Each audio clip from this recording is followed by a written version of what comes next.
刚刚买了2个月的新车，丰田智享，这个车8万多块钱就能落地了。等一下我们看一下这个丰田发动机的声音怎么样呢？然后我们进里面看一下这个车的内饰。这个车最低配的是没有多功能方向盘的，然后这个是仪表盘。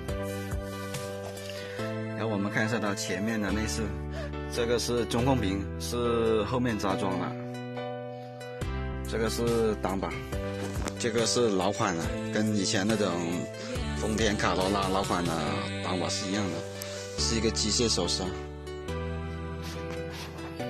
我们看一下它这个轮毂，低配的，它这个是铁的，外面套一个塑胶的，最低配的自动挡。我们看一下这个智享里面的空间怎么样？空间还是挺宽的，应该有400多升的容积吧，能装3个20寸的行李箱都是可以的。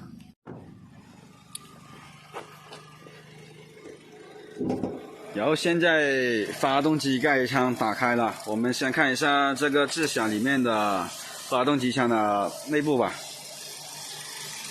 这个是电池，然后这个是发动机，你看这个丰田的标，这个是扎玻璃水的地方。它里面的构造就是不像国产车那种围起来的。然后我们听一下它这个声音怎么样吧。我们靠近听一下这个声音。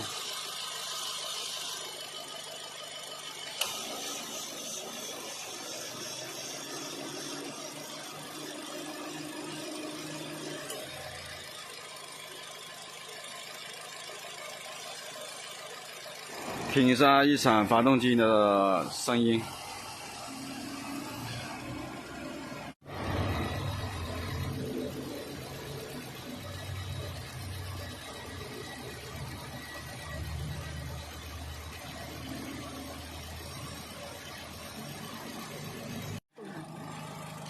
它这个发动机的声音说不上很吵，但是也说不上是很安静。